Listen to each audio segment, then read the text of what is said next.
Ha-Joon, it's been an enormous pleasure to have you this week in Buenos Aires. Actually, you've been in Chaco too, so to have you in Argentina. That's right. I know you had been here 3 times before. This was your 4th time. This time you met with the president, with political leaders from both parties, with 2 governors, with several ministers. What's your conclusion after having been here for a week and having had all these many meetings? What do you think are some of the highlights of what you have observed, and you can think could be, to some extent, observations or lessons? If you want. No, I think the first thing that really struck me was the general quality of human resources here. Everyone from president through minister to CEOs down to young people. The people were very intelligent. They have studied a lot. In some countries you have all these people just talking, but without much content. So that was quite impressive. I've always had that impression about this country, but this time, I met so many people. It really confirmed my view. But the most impressive were the young people. I've never met so many young people who had clear ideas. Very thoughtful. Wanting to really change the country for the better. And in the end, it's the human resources that matter. The natural resources, they come and go. These days, Argentina, Chile, Bolivia, they are all excited about lithium, because it's going to be the main resource for the electric cars. But who knows? In 10, 15 years' time, someone might invent a technology that makes car batteries without any lithium, and then it's all gone. Yeah. So the fact that you have such good human resources, I think that make me very hopeful, but also angry, because what are you doing with these great people? It's a country where almost 100% of people go to university, have a very strong record in the scientific and engineering research, the reputable universities. And somehow, all these brilliant human resources are wasted. We're letting it go, right? That's right. So I think that this country certainly needs to kind of have a new, if you like, a social pact. You cannot keep on going like this. And So talk to me about spending in R&D, right? Where do we stack? You talk about all these great resources. But at the same time, where are we when we're talking about spending in R&D? It's actually a shocking figure, because Argentina spends only about 0.5% of the GDP on R&D. Okay, let's not even compare it with South Korea that spends 4.5%, Sweden, which spends 3.5%. But even compared to countries at similar levels of income, Brazil spends 1.2%. So China has a similar income with Argentina. Right. It spends at 2.4%. So do you think there can be sustainable development without investing in R&D? No, absolutely not. Okay, if you are a poor country with $2,000 income, fine. But you are at $10,000 trying to develop the economy further. At this stage of development, at this level of income, there is no way you can move up without spending significant resources in the research and development, and more broadly, the upgrading of technologies. Yeah, it seems a little bit odd, right, that we spend all this money on educating these people. But then when it comes to trying to use that resource for the development of the country, we just waste it? That's right. So you need coordination of different elements of policy. So you first need to produce good people with the good knowledge and skills through the education system, worker training system.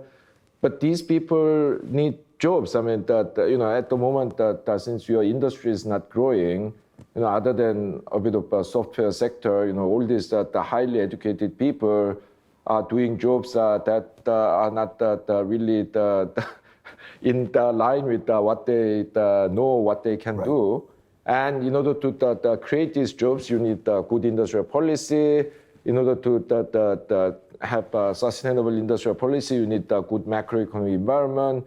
But let's go into that, because the standard line in Argentina is our macroeconomic environment is so bad that the only thing we have to focus on is really solving the macroeconomic situation. And that's it, right? Once we solve the macroeconomic situation, then the rest will come. What are your thoughts on that? I totally agree that macroeconomics is the priority, because if you have this very unstable macroeconomic environment that is also very hostile to the long-term planning because of high inflation and uncertainty, then you cannot develop your productive economy. But I think the problem with Argentina has been that over and over, you have some kind of macroeconomic crisis, and you solve that crisis, and you don't do anything serious to change the causes of those crises.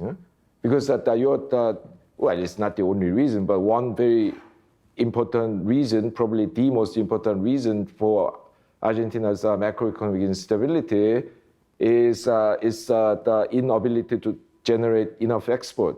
In a developing country, unless you generate enough export, not only will you have macroeconomic instability, but also you cannot develop, because as a developing country, in order to develop, you need to invest.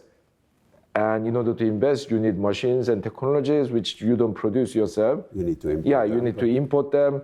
And only when you currency, right? Exactly. Only when you earn enough foreign exchanges, you can import those things in sufficient quality, which will then allow you to raise productivity and increase export, which will help your macroeconomic balance. So the situation at the moment is like this. I mean, there's this guy who used to have a very unhealthy lifestyle. He was, eating a lot of the fatty food and drinking too much, and then now he has a heart attack. Okay, he needs a heart surgery. I mean, he needs a bypass. There's no escaping from that. So that is the painful part. So you'll have to, reduce some spending, control imports even more than you are doing now. You will have to devalue the currency. But of course, if you just did that and left the guy alone, I mean, he will be in such a pain. So you need palliative measures. You need to give him painkillers. You need to give him a quiet environment and so on. But unfortunately, not just in Argentina, but in many countries, the intervention ends there. And then this guy leaves the hospital, gets okay for, in a few months, and then he goes back to the old ways. I mean, what he needs is a change in lifestyle. He needs to eat more healthily. He needs to exercise. He needs to, find ways to avoid excessive stress. So in the economic terms, this means that he needs to invest. He needs to do more R&D. He needs to generate more export. Right. Without that intervention in the productive economy, you will have season 2 of this crisis in 5-6 years' time. Well, it's actually season 3, isn't it? Because you already had one in 2001 and 2. So you already had that experience. You had a heart attack, you recovered, and then for a few years you are doing okay, especially because the Chinese were importing so many soybeans and the other primary products. But when that ended, you once again found it difficult to find the new sources of export earning. so you are back to square one. Yeah? Yeah, and we're also subject to the variabilities of those exports, right? This year we had a drought that gave us, or that cut 20 billion in exports. You have the variation of international prices. Yeah. It doesn't seem a very steady way of generating reserves just to export raw Absolutely, materials, right? Yeah, I mean, the price instability is the one reason why you don't want too high a reliance on the primary commodities for your export earning. I mean, this is well known that especially in this part of the world, no? I mean, the Raul Prebisch and all these people have already said this, you know, it's too unstable, yeah? So yes, I mean, you need to, you know, diversify your export portfolio. You know, I'm not against the exporting other primary resources, but, you know, first of all, even among primary commodities, diversify, but more importantly, upgrade into manufacturing so that you would have more stable earning. Yeah? And what do you think about inflation? Because clearly that's a topic that it's in everybody's mind. Yesterday's numbers were again pretty bad. That's right, yeah. How do you see inflation, and what do you think we should be doing or thinking when we think about inflation? Yeah, well, you know, inflation is actually a very lazy way of resolving distributional conflict within society. Yeah? I mean, what I mean by this is, you know, say you are in a movie theater, and suddenly some guys decide to stand up to have a better view. Yeah? And then the guy behind those guys have to stand up, and then after a while, everyone has to stand up. Now, everyone has the same view, but they are far more uncomfortable because they are standing. Yeah? So it's a situation like that. So the ultimate solution to the problem would be to persuade people to sit down all together. Yeah? But unless you have that political pact, yeah? I mean, and said, okay, we are not going to intervene, you know, the market will sort it out, and yeah, then it's everyone for himself or herself, yeah? People go and look for ladders. Exactly, yeah. Some guys bring in ladders, some guys stand on the seat, and it's a total chaos, yeah? Mm-hmm. So you have to intervene in such a way that everyone accepts that we all need to sit down together. This is a political problem, yeah? And we all have to make some compromises. Yeah? So but you're talking about consensus, you talk about a social pact. Exactly. And it seems in the Argentinian society that it's very divided, like an impossible task to get.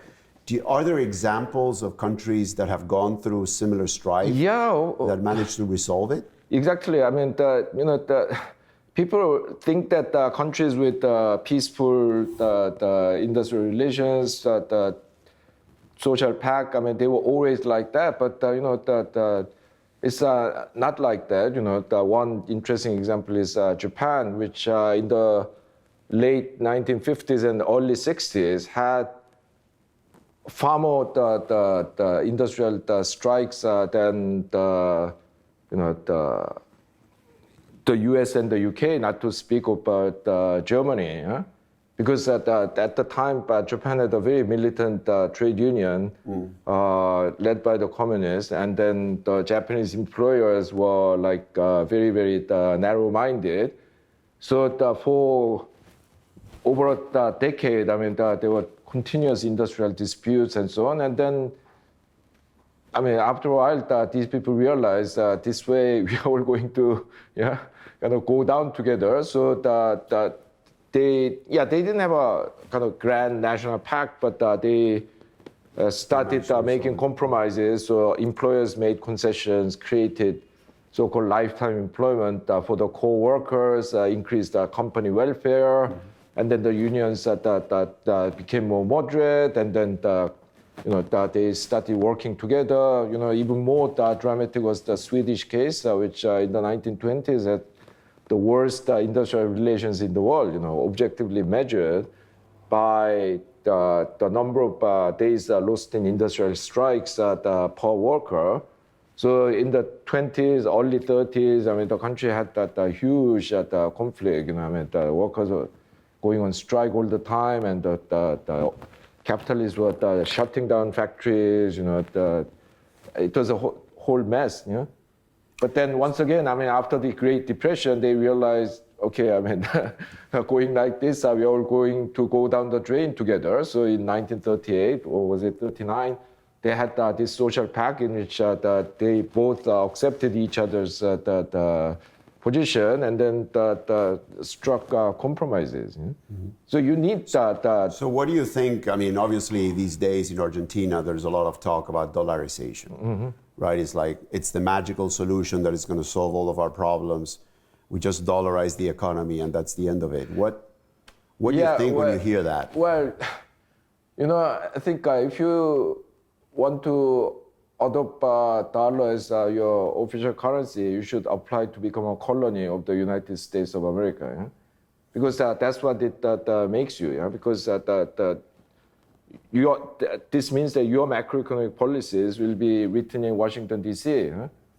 Now, in a big country like the United States, actually, when the macroeconomic policies are made in Washington, D.C., there will be states elsewhere in the U.S. that suffer because the federal government might be tightening the economy because in general there's inflation, but then in some regions there might already be recession and then they'll be in big trouble. So in a single country, what you do is you make transfers to these regions suffering from recession, and most importantly, people in those regions in the economic recession can move elsewhere to take up jobs in the areas that are doing well. So the fiscal union and labor market integration are the necessary conditions for this to make the currency union viable. And the reason why the Eurozone had such crisis was because they didn't do this enough. Labor market is integrated, but there's a language barrier and so on, so it's not perfect. There is no fiscal union, so that they cannot make a transfer to the poor regions. So this is why they had such trouble. Now, Argentina unilaterally accepting US dollar as a currency is insane, because you don't have labor market integration, you don't have a fiscal transfer. It's not as if the Americans are going to say, you cute guy, Argentina, now you want to use dollar as your currency, we'll accept more immigrants from you, we'll give you some money. No, this is the worst idea. So definitely, you come from Korea, and in Korea there was a lot of care of the foreign reserves, right? Korea was really, really careful. Can you tell us a little bit about that? And then, obviously, in a country like Argentina, there is a lot of demand for dollars, not only for imports of machinery that can then lead to exports, but to other things. Argentina has one of the highest ratios of dollars used in tourism. Yes. But we need the dollars, right? And Koreans understood, it's true that it was under a military regime, that they needed to take good care of the dollars. Yeah. But you told me many times that actually Koreans cared about it, right? How do you think about that in a country like ours? No, actually, the kind of things that I said earlier about the need to generate export and so on, of course, they were put in very simplistic terms, but these are things that were drilled into the nation's population, because we were making these exports, hugely exploiting workers, working 13, 14 hours a day, 6.5 days a week, being beaten by the foreman, and we generated export earnings like that, and then, we were told that, look, we need to use this. These are, they actually use that expression, these are the blood and tears of our brothers and sisters. Wow. Working in factories. Wow. We cannot waste this. We have to use this to import the essential food, machines, technology, so that we can develop our economy. So imports were restricted, for example? Completely. So some protection was given to promote so-called infant industries, but many other protections were there basically to control imports. So, for example, foreign travel was completely banned until the early 80s, and then it was liberalized a tiny bit, and it was fully liberalized only in the late 1980s.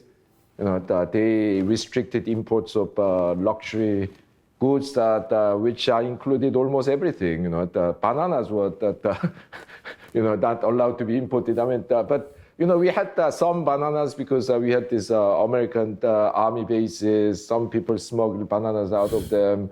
And also, very occasionally, they might import some bananas through barter trade from Taiwan. So when we were kids, bananas were like the most exotic, expensive fruit. Yeah? Mm-hmm. And when foreign travel was liberalized in the 1980s, Koreans who then traveled to places like the Philippines and Thailand had almost a heart attack because they thought banana was worth its weight in gold, and then when you go to the Philippines, they give you this much banana if you pay them $2. Right. Yeah, so it was in many ways a very deprived lifestyle, but exactly because we did that, and of course most importantly, generated all these new export industries. And invested in R&D. Yeah, exactly, and invested in R&D.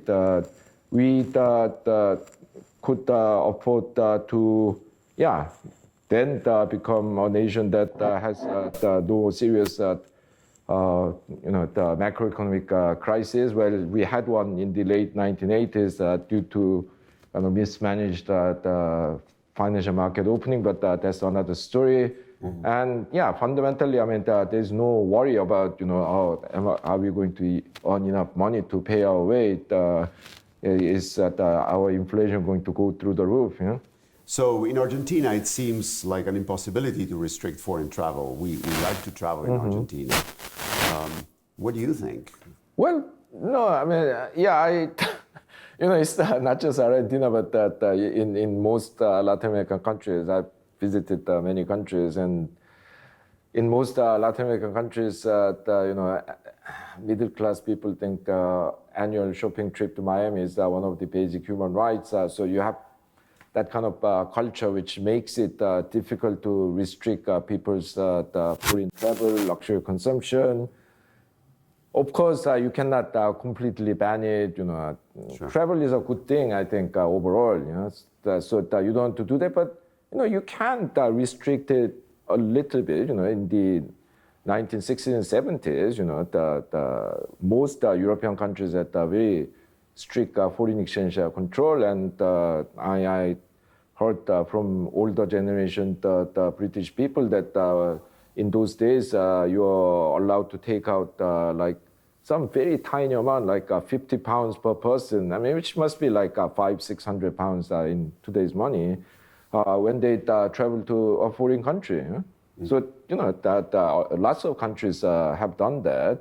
And don't need to completely ban foreign travel, but if you, say, put the restrictions on money that you can take out or spend during your foreign travel, I think it will help. Yeah. So to finish, maybe sort of a summary or trying to bring it all together.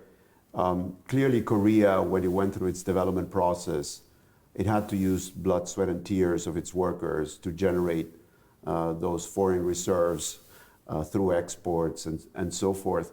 It would seem that Argentina, to some extent, given its natural resources, even though it's not the solution for development, can actually do a bit better than that. Oh, absolutely. Is that your view? No, exactly. We had to be so horrible to our workers because we had nothing else to sell than cheap labor. Mm-hmm. So you have the agricultural resources, mineral resources, gas, all these things. So yes, by all means, please use that. But making sure that the foreign exchanges you earn from them are invested in higher productivity industries that can generate bigger and more stable export earning. Right. Yeah.